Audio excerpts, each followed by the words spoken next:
9th standard second chapter science work and energy.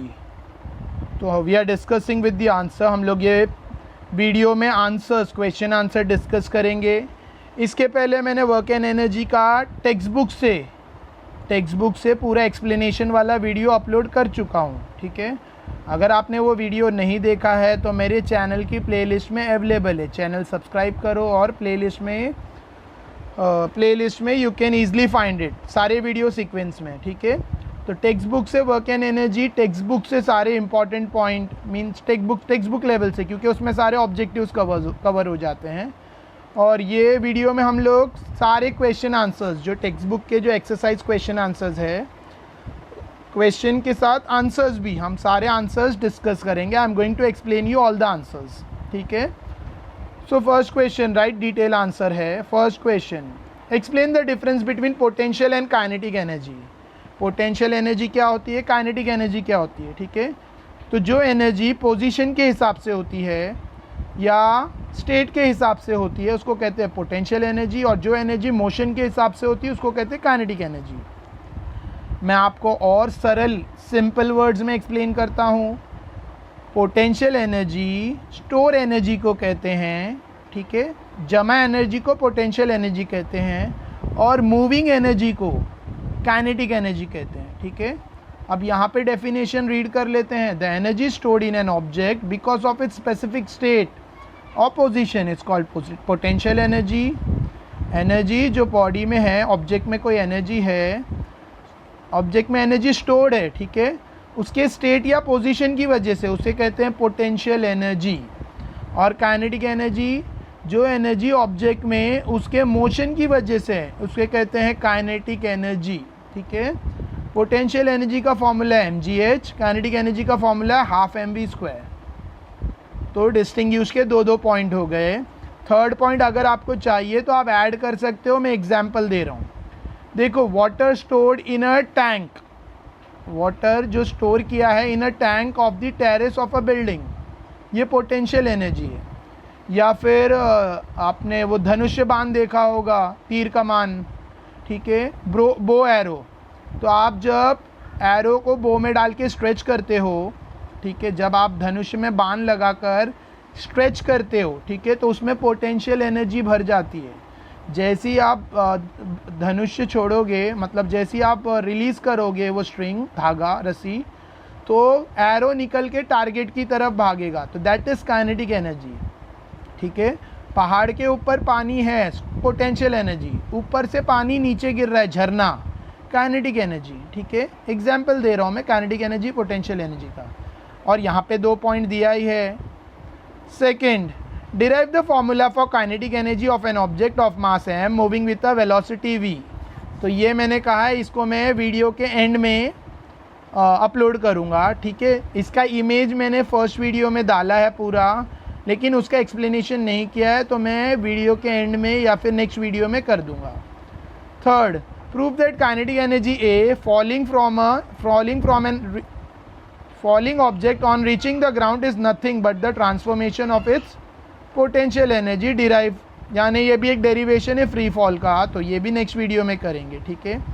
Determine the amount of work done when an object is displaced at an angle of 30 degree with respect to the direction of applied force. देखो, angle 30 degree है, हमें work find करने बोल रहा है, work, ठीक है। तो वर्क डन का फॉर्मूला है fs cos theta. Work done के लिए फॉर्मूला है fs cos थीटा। ये भी मैंने फर्स्ट वीडियो में एक्सप्लेन किया ये फॉर्मूला। तो आप फर्स्ट वीडियो, इसके पहले वाला पार्ट 1 वाला वीडियो देख सकते हो, जो टेक्स्ट बुक का पूरा एक्सप्लेनेशन है, ठीक है। तो उसमें आपको ईजिली मिल जाएगा। सो फॉर्मूला है fs cos थीटा, ठीक है। अब थीटा यहाँ दिया है 30 डिग्री, एंगल दिया है 30 डिग्री, तो थीटा की जगह बस 30 डालना है। तो फॉर्मूला बनेगा work done equals to fs cos 30। cos 30 trigonometry के हिसाब से, देखो अगर आपने 9th स्टैंडर्ड में ही 8th चैप्टर है ट्रिग्नोमेट्री, वहाँ पर आपको cos थीटा मिलेगा। मैंने उसका भी वीडियो डाला है मेरे चैनल में ट्रिग्नोमेट्री का। तो cos 30 का वैल्यू टेबल के हिसाब से होता है √3/2। cos 30 का वैल्यू है √3/2, तो cos 30 की जगह √3/2 यहाँ सबमिट किया है। cos 30 की जगह यहाँ √3/2 सब्स्टिट्यूट किया है, ठीक है। सो आंसर आएगा Fs √3/2। Fs वर्क डन का आंसर है Fs √3/2।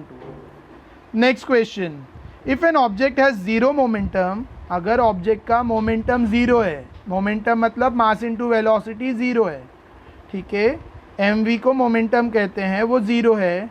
Does it has kinetic energy, explain your answer.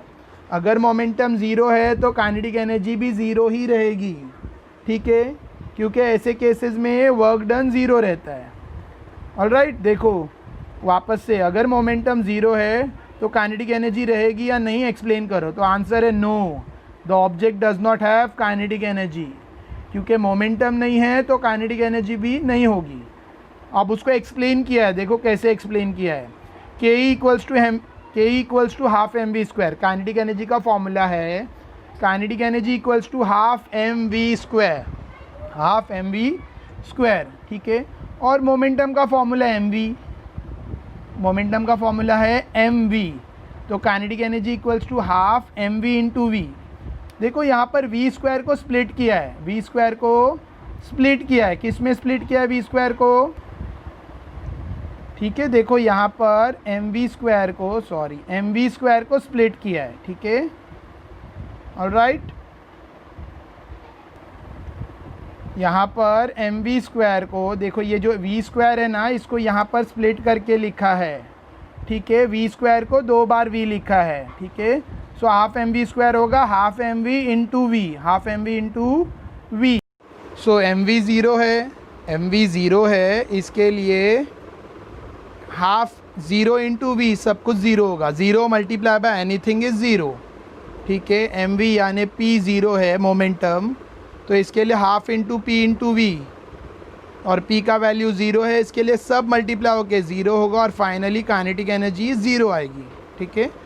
Next question, why is the work done on an object moving with uniform circular motion zero. अगर कोई object circular motion perform कर रहा है तो work done क्यों zero बोला जाता है, ठीक है। देखो यूनिफॉर्म सर्कुलर मोशन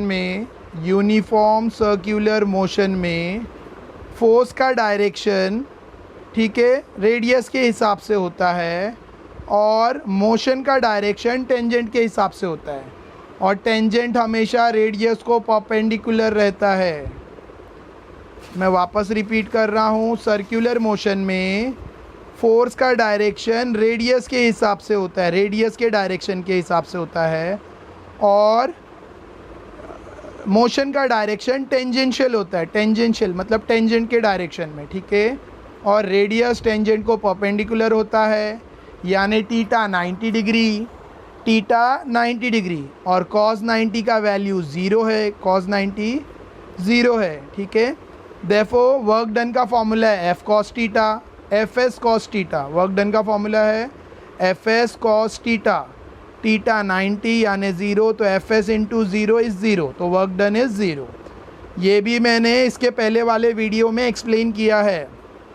देखो मैं बार बार ये रिपीट कर रहा हूँ कि अगर आप फर्स्ट टाइम ये वीडियो देख रहे हो या चैनल पे नए हो तो इसके पहले वाला वीडियो ज़रूर देखो, जो मेरे चैनल की प्लेलिस्ट में 9th स्टैंडर्ड साइंस में वर्क एंड एनर्जी नाम का वीडियो है, जो टेक्स्ट बुक का एक्सप्लेनेशन है, उसमें इसका डिटेल एक्सप्लेनेशन है सब आंसर्स का, मतलब टेक्स्ट बुक से एक्सप्लेन किया पूरा, तो आंसर्स उसमें ऑटोमेटिकली समझ जाएंगे। फिर भी यहाँ पे क्वेश्चन आंसर फॉर्मेट में मैं उसको डबल से रिपीट कर रहा हूँ, ठीक है, क्योंकि स्टूडेंट्स को पढ़ना क्वेश्चन आंसर रहता है इसलिए।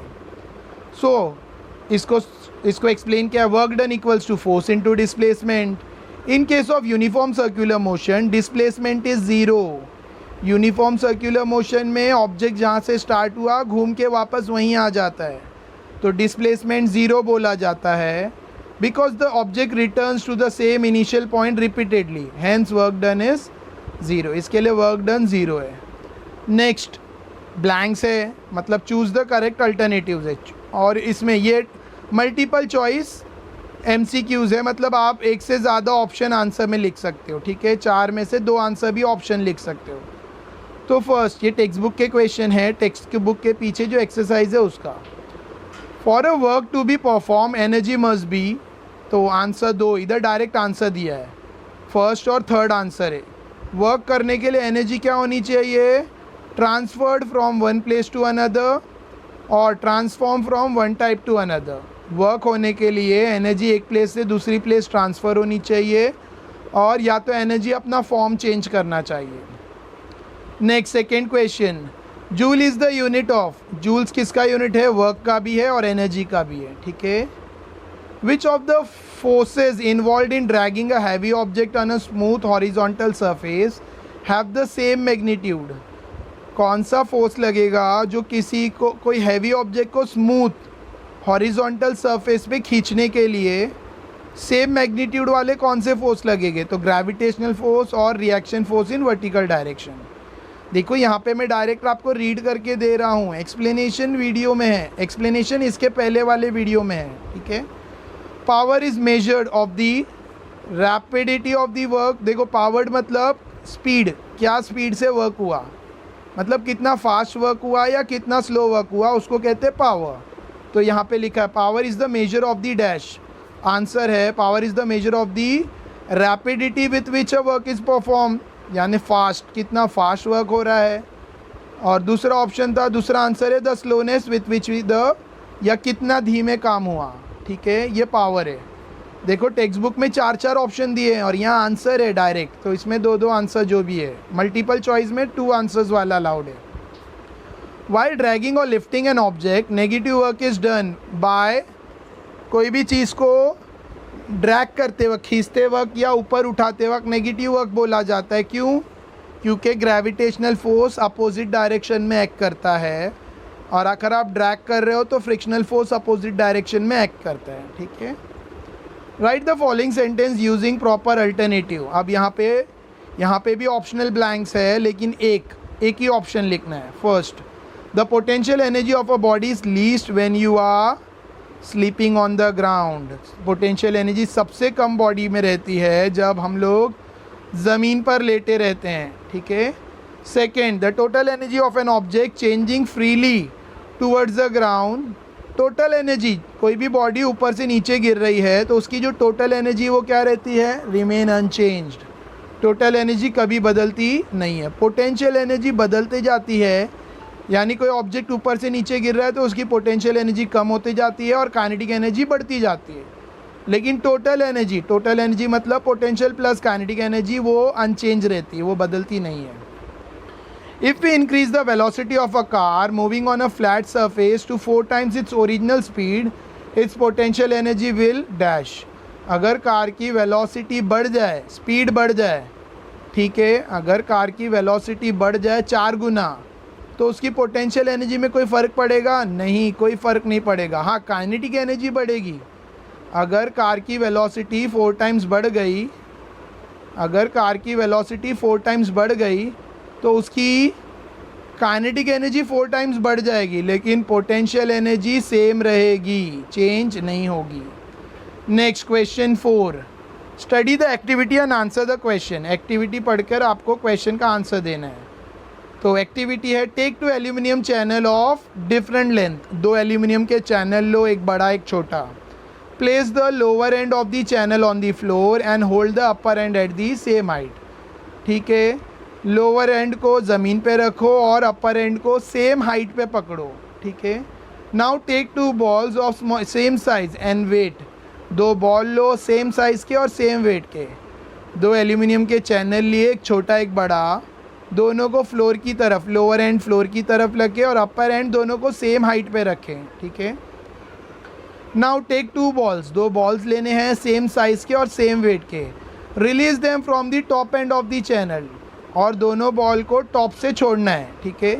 They will roll down and cover the same distance, क्योंकि दोनों चैनल एक ही हाइट पे है। देखो एक चैनल छोटा एक बड़ा है, तो जब आप उसको ज़मीन की तरफ घुमा के रखोगे तो सीधी सी बात है, एक चैनल ज़मीन को टच होगा, एक ज़मीन से थोड़ा ऊपर रहेगा, एक ग्राउंड को टच होगा और एक ग्राउंड से थोड़ा ऊपर रहेगा।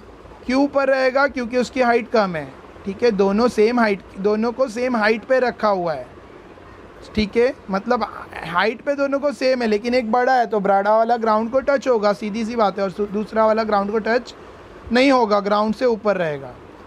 तो उस पर कुछ क्वेश्चन है, उसके आंसर देने। At the moment of releasing the ball which energy do the ball have? जब बॉल को ऊपर से रिलीज़ कर रहे हैं तो दोनों बॉल्स में कौन सी एनर्जी है? ऑफ कोर्स पोटेंशियल एनर्जी है, ठीक है। As the ball roll down which energy is converted into which other form of energy? जब बॉल नीचे की तरफ रोल होगा तो कौन सी एनर्जी किस में कन्वर्ट होगी? पोटेंशियल एनर्जी काइनेटिक एनर्जी में कन्वर्ट होगी। Why do the ball cover the same distance on rolling down? Ball जब नीचे की तरफ गिर कर आएगा तो सेम डिस्टेंस क्यों कवर करेगा? क्यों? क्योंकि उसके अंदर सेम स्पीड रहेगी, बिकॉज दे हैव द, दोनों बॉल सेम वेट और सेम साइज़ के हैं तो दोनों सेम स्पीड से नीचे गिरेंगे, ठीक है।